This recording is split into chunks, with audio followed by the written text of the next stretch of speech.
Hello everyone, welcome back to my channel. There's a lot of stuff I want to say before I start this video. So the first thing is that this is the first time I'm filming in this location with this setup, so I don't really know how it's going to turn out, but I really like it. So I've got my altar next to me, my little unconventional transportable altar, which I really love. I've set up my little LED tea lights in it, so yeah, I think that's just really nice to add to the video. I also really love sitting on the floor because it feels more like teenager-y vibes for my videos. Shadows. I love the shadows in this video. Most YouTube videos don't have shadows in because people try and get rid of shadows, but I think for this niche it really works. It looks really cool. Like, if you look at this shadow of me talking, how aesthetic is that? It's so witchy, I love it. Okay. Right, so, okay, final thing before we start the video is I'd like to start making my videos more like rituals within themselves, kind of like, and I want to add rituals into them that I do every video, almost every video. Like with maybe some vlogs I might not do this, but this is the first ritual I kind of want to add to my videos. I don't know if it'll be the only one because I can't really think of many other things that I could add that's witchy to the video, unless I do like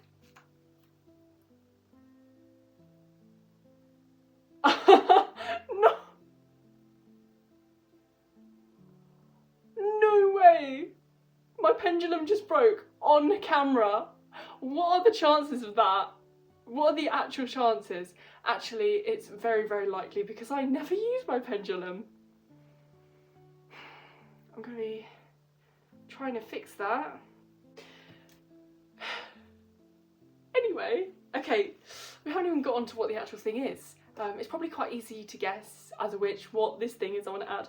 I want to do a tarot reading at the beginning of every video, just a brief one of kind of how I want the video to go. Again, I'm gonna show off my beautiful tarot bag because I'm so obsessed with it. Look at this tarot bag. Oh, I love it. I bought it on Etsy.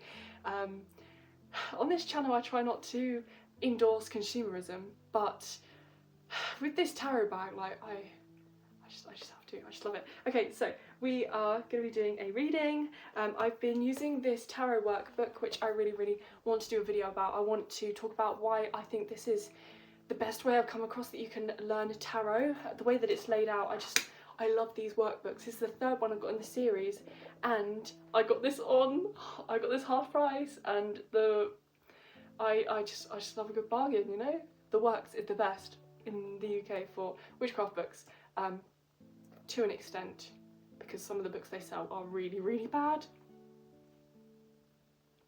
I don't want to say controversial things on the internet.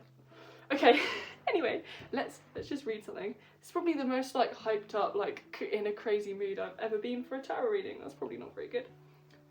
So yes, oh, put it in front of me. That's a good thing. I did do a tarot reading on camera. My Yule divination video, which was part of my 12 Days of Yule series. But I don't know. Anyway, let me focus on this video. So yeah, I haven't actually said yet, we're going to be talking about witchy things that I don't do. Because I wrote this video in the summer and I wanted to film a video tonight, so I looked through my book. This book used to be my grimoire, and then I gave up on it being, or Book of Shadows. This book used to be my Book of Shadows, and then I gave up on having a Book of Shadows, so now I don't have one, and this is just my book for writing video ideas in it. It's really silly. So like the first half, well not even half, the first like section of the book is just like Sabbats are this and scrying is this, even though I knew what Sabbats were. I was kind of like writing a grimoire like it was for someone else. Well, I guess grimoires are kind of like that, but I wanted this to be my Book of Shadows. I've literally said it's the Book of Shadows of Ella, but I've made it like it is someone else's. Like I'm gonna give it to someone, which I don't want it to be because it's mine. And like one day I'd love to work on like one of those massive charmed books. I'd love a massive book of shadows that looks like the one from Charmed. That'd be just amazing. Anyway, right, let's stop going on tangents like I always do in these videos. It's because I'm just so passionate about making these videos, I just have so much to say. Okay, let's carry on with the tarot reading. Oh, I feel like we should pick this card. Okay, it's the Queen of Cups. So, I've been learning that cups are water energy because it's like the chalice. So let's have a look at what the Queen of Cups mean and if this is accurate to what this video is about. That is going to be crazy. Cups. Okay, the Suit of Cups, yeah, element of water. And it's about our emotions. Very, very interesting. Yeah, let's not go too deep into it. Let's find it. Tarot math. Formulating questions. I still don't know my way around this book. I should probably add some tabs to it. Queens, right. Queen of Cups. Ooh, the Queen of Cups has more emotional depth than any other card. Than any other card? So this is the most emotional card you can get, apparently. Bold statement. From her we can learn to master our emotions, embracing our deepest feelings as powerful rather than being overwhelmed by them. The idea of still waters running deep comes to life with her. This depth allows her to remain mysterious, but her loving nature tells us that there's nothing to fear. When the Queen of Cups comes up in a reading, her warmth and compassion allows us to feel safe in her embrace and to trust what comes to us under her protection. That's very interesting. That's really strange. I don't know if that really matches with what this video is going to be about. So this was probably the worst card to get because it made me feel more like I could just share literally anything I wanted, and like this is okay to a point, but I got to the end of this video and just felt really like vulnerable, but not in a good way, because there's a lot of things that I want to share on this channel but I don't want to share it all at once, and I feel like with this video I was literally saying loads and loads of stuff that I don't mind saying, but like over the course of my channel I was just saying it all in one video, and I don't want to do that. So I've cut out a lot from this video that I said because I just think it's the right decision right now. It's like I didn't say anything bad or anything that I don't want on the internet. It's just I don't want it on the internet now. Not that it's like anything that bad. It's just like personal stories I've told, or just talking about extra stuff that just doesn't need to be talked about, because I have put a lot of content on the internet in the last week and I need to be mindful of what I'm sharing, because literally anybody can watch these videos. So it doesn't, some of it might not make sense linked together, but I'm trying to cut out even bits that I don't mind leaving in because they don't make sense in the video, like the video doesn't make any sense if I keep that bit in, even though it's okay. Like I was saying that this channel's all about community. I really want to build a community here, so please subscribe if you want to become part of this community, because I think that it's nice to follow lots of different witches online. I highly recommend, if you're interested in starting your own channel as well, to do with your journey through spirituality, paganism, or even something different. I strongly encourage you to try it out because it is great. You learn so many skills and it's really interesting just trying to find a way to present yourself on the internet. I think it teaches a lot of good lessons and I really enjoy it. So yeah, I just want to connect with some new people on here. So yeah, that's why I'm loving making videos, even though no one is watching them, but it's fine. I'm fine to an extent. Yeah, it's really nice. Been taking a break over the last couple of days. I filmed this video on Saturday. Sunday I didn't film anything. Yesterday was Monday. Today's Tuesday. Today I just want to edit this video because I was not going to post this video at all, but I think I should. I think I'd like to. So yeah, these videos are so rambly. It's hilarious. Like just even me talking now, it's just hilarious. And this whole video itself was just a whole ramble because I barely talked about anything that's actually anything that the video is actually about. And I've had Love Island paused for about like an hour now because it's so boring. because I like got through the first hour going, oh, this is great, this is so interesting, and now they're coupling up and I'm like, this is so boring. It's the first episode of the All-Stars, but why do I do this? Why do I do this every time? I thought it'd be different because it's the All-Stars series, but it's not. It's just boring, as normal. It's like I don't care. I actually just don't care. I thought I did, but I don't care who couples up with who, because it's going to make no difference, and none of them are going to end up with each other. There's my pessimistic view on Love Island. Let's get back to the video, because it's actually more happy than me getting pessimistic about Love Island. Okay, bye.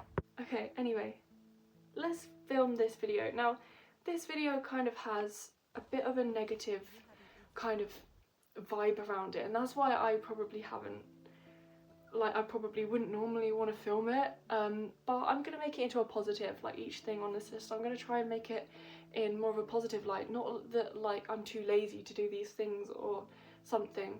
I was talking to one of my kind of YouTube friends, like someone who has watched my channel for like 2 years, and I talk to him a lot, and he like supports my channel, and it was about discipline in yoga, and I was kind of saying to him that you should kind of be not forcing yourself to do something. Like, it's not about discipline with yoga, it's about you doing it when the time's right, when you feel called to do yoga because you feel like afterwards you're going to feel amazing, so you want to do it just because of what you're going to get out of it. I was watching this video of this YouTuber, I don't want to try and pronounce her name because I will say it wrong, but this YouTuber here, I absolutely love her content because she's an artist, and a lot of the art that she makes is very about nature and biology, and she kind of like uses microscopy to do her art, which is just like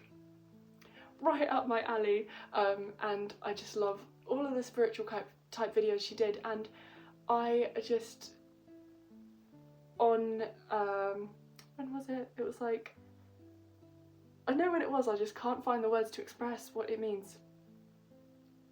When it was New Year's Day, like the early hours of New Year's Day, I was kind of winding down before I was going to go to sleep. I was at a friend's house, and I decided to watch some YouTube, and her video had recently been posted, like in the hours around this kind of time, and it was about her yoga journey and like the kind of couple of years that she had been doing it for, and like what she'd learned. And she said that she never feels bad after a yoga practice, so she knows that she'll always feel good after it, so that is her motivation to do it, and that is why she's been able to do it every single morning for 3 years, and I think that's really, really nice. So yeah, I think witchcraft practices, they're not about discipline or forcing yourself to do something. I think it should be more about your intuition, knowing when something is right, and if a practice even speaks to you, because there's so many practices that people say you have to do as a witch that just, they don't align with like you as a person. Like drinking herbal tea, for so many years I was like, I have to drink herbal tea like it's a witchy thing, everyone drinks it. Like, I always watch a video and people are like, oh, go and get some herbal tea. I was like, I just don't like herbal tea, like it's not my thing. Luckily, a couple of years later now, I do like herbal tea because I got into it because I drank it a couple of times not being sure, and also not drinking the right kind of herbal tea, but I tried the right kind and now I really, really like it. But there's a lot of times when I drank peppermint tea and it was the cheap stuff and it was not nice, so I was not drinking the right herbal tea to get into it. So yeah, but there will be people who feel like they have to get into herbal tea because like witches are into herbal tea. As a stereotypical thing, I probably shouldn't say that, but like a lot of witches do that, and a lot of witches on YouTube talk about that, that I've seen. And it might not be something for you, and that's okay. It's like reading tarot. Tarot might not be your thing. Like, I can think that a witch might not resonate with this deck. Like, it has resonated with so many people over the, I think it's thousands of years. Is it thousands of years? can't be thousands of years. Hundreds of years, let's just say hundreds of years that the tarot deck has been around, but like these illustrations might not resonate with you, especially that is quite a violent image, and like swords, you might find that it's quite something that you don't really want, and there's like nudity as well. You might not want that, especially if you're younger, or you're just quite conservative as a witch. You might not resonate with this deck, or you might not resonate with tarot reading at all. And it's not like any witches have ever said that you have to do tarot reading to be a witch, but there's some texts that I've read and it's so like you have to do this and you have to do that. Like there's this book I'm looking at now that's on my shelf. It's called The Witch's Journal by Celine Silverwind, and I don't know if this was the intention of the author, but I felt like I had to do everything that she said in her book, but very obviously I didn't. But like I think I was about 11 and 12. I think I got it like the Christmas of when I was 11, that book, because my nan very kindly bought it for me. But yeah, that book is very like, if you have an altar, you have to consecrate your items, you have to consecrate them in these ways, and it has to be like this, and you have to have a chalice, or it felt like that for me. Maybe the book isn't that like bossy, but for me as a child it came across that way, and I felt like I couldn't do any kind of witchcraft, because any witchcraft I did would have to be perfect, it would have to be right, it would have to be by the book. And I'd buy spell books, and I've got spell books that I bought and I've never done a single spell out of them. I think I've only done one spell out of a book that I adapted so much that it was barely like the original spell. Like I took a couple of the correspondences. Like I think with the intention of this video, I want to talk about witchy things that I don't do, but also saying that it's okay that I don't do those things. And like they might come later in my practice, or they might not be something that I resonate with at all, or I don't want to do, and that's okay. And I want to share that with you guys, that like just because you don't do a witchy thing, it's okay. Or if you don't do it as much as you think you should, your intuition will tell you to do something if you should. So yes, so the first thing, oh my gosh, we're 20 minutes into the video and I haven't even shared the first thing.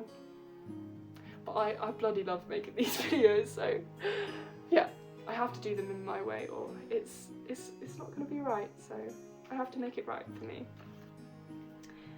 Okay, so cleanse new items, because I hate incense and smoke cleansing. Okay, I'm not going to really talk about this because I was complaining about incense yesterday on my video, but as many of you may know, I don't know how many people regularly watch this channel. It says that 40 people regularly watch this channel, but as many of you may know, I hate incense. Like I absolutely hate it, as I was talking about yesterday, and I'm not going to complain too much about incense today, as I just said, because I don't want to be negative. I don't want this video to be negative, and I've talked about it enough.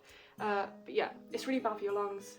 It can cause serious health issues, and it just makes me feel so ill when I use incense. So yeah, but I don't cleanse new items. I think I wrote this because I didn't realise that you don't have to cleanse things in the specific way that people say. Like my favourite way to cleanse things is to get my kalimba, which is like this little instrument, and it's called a thumb piano as well. I love to just get my kalimba and play a C, like the note C, and the sound from it, I feel like just completely clears out all of the energy of something. So I can do this with anything. I can do this with a room, I can do this with like an item that I buy, like a crystal or something, because I feel like it's quite personal to me to cleanse something that way, because it is a musical instrument that I bought for myself that I was really excited to play. I've got memories with it. Like I took it to school and I played it at school in my my music GCSE class just as a joke. So yeah, I think that if you have a way that you want to cleanse an item, like I remember, I think it was maybe the Witch of Wonderlust, she said you can just cleanse something by just, like this bracelet, you could just sit and just imagine it being cleansed by visualization. So yeah, you really don't really need anything to cleanse, but so many books are like, you have to bury it in the earth for 3 days, you have to cover it in salt, but it can't be table salt, it has to be this kind of salt. So don't listen to these silly billies telling you to do something a certain way, especially as a witch, because witchcraft is free. Like, you're free to do whatever you want, and witchcraft should be cost free. It shouldn't have to cost you any money to manifest your dreams. Okay, so yeah, but I do forget to cleanse items, even though I do try and cleanse them in a way that I enjoy, because I just sometimes don't feel like I need to, and it's just, I don't know. Also, I haven't been buying a lot of new items, so I haven't needed to cleanse anything. And like this tarot deck, I just tapped it with my selenite wand and it was fine. Oh, I've got my selenite wand. The joys of having my altar next to me. Yeah, and this is not a conventional altar, like the book told me. The book told me, oh, you've got to have a chalice. And so I asked my parents, have you got any wine glasses that I can have? And they gave me a wine glass. I didn't resonate with this wine glass at all. I'd never even seen my parents drink from it, so I didn't have the connection that way, and it just stayed on my altar for like 2 years, and I didn't use it once, so there was no point in me even having it. But yeah, this selenite wand is another way I love to cleanse items, and I bought this on my holiday last year, so it is important to me that way, so I really, really love it. But yeah, when I read for people, except for when I was reading for friends on New Year's Eve, I tend to tap the deck to cleanse it with this wand. Oh, and it was really funny on Christmas Day because I was reading everyone's tarot cards around the table, like my family, and I got my dad to be the one to tap the tarot deck in between each reading because I didn't want to have to put it down and pick it up because this is so delicate and will break. It, like, you can't put water on selenite, so I got him to be the in between each reading because I wanted to make sure that everyone's energy was gone out of the tarot deck before I did each reading. I've still got loads of things on this list left. Might leave some for another video actually. Okay, the next one is bring loose change around with me or other offerings to give to things like graveyard spirits in case I go unplanned. Okay, this happens more often in the lighter half of the year. So I will be going for a walk and then I'll just randomly stumble across a graveyard. I just go for walks, and the area that I walked around was so beautiful. There were so many beautiful willow trees, and I would go through a graveyard every time I walked this route, if it was that side of the river. Sometimes it was the other side of the river. And yeah, I would walk through a graveyard and I'd be like, I'm walking through a graveyard and I haven't given an offering to the guardian spirits on the start of, like, at the ends of the graveyard, because apparently there's guardian spirits at the start, like the entrance of the graveyard. It's because this graveyard is kind of like, it is like a walking route, but then there's like a graveyard in the walking route, and I think there's a church there. I've just never been to that church, so that's why it's a surprise to me that there's a church there. I felt bad every time, every week I would go and I didn't leave an offering for the spirits, but you know, it's okay because it wasn't my fault. And yeah, I kind of could give my energy, so I think that's enough. But yeah, it's really hard to carry around loose change because it's like you'd have to carry around just like random 5p's because it has to be silver coins. So I hope this doesn't look like a horror film because I'm being lit by my Himalayan salt lamp, but at this point in the video I just got kind of like just a bit like I didn't really know what to say. I got a little bit awkward. I was like, oh, I overshared a little bit. So yeah, I've cut out all the parts that I don't really want in this video, and here we are. Thank you so much for watching. I really hope you enjoyed. I hope that you could relate to this video a little bit. I love to just share my view on different things like this, because it's really easy. Like, it's never people's intentions online to make people feel bad for not doing a certain practice, but sometimes it can be like that, like constantly comparing yourself with literally everything, like what you eat, how you look, what you wear, what your makeup looks like, what your life looks like, what you have, what you don't have. So it's really, really easy to compare yourself, but it is really not good for you. So I really try and aim it on this channel to help people to develop their own practices and like not worry about following any trends or doing anything that anyone else does, and just doing things that feel right for you and that you feel like you should do in your practice, because it is your own individual practice. It can take a long time to learn this, that's why paths last your whole lifetime if you want them to.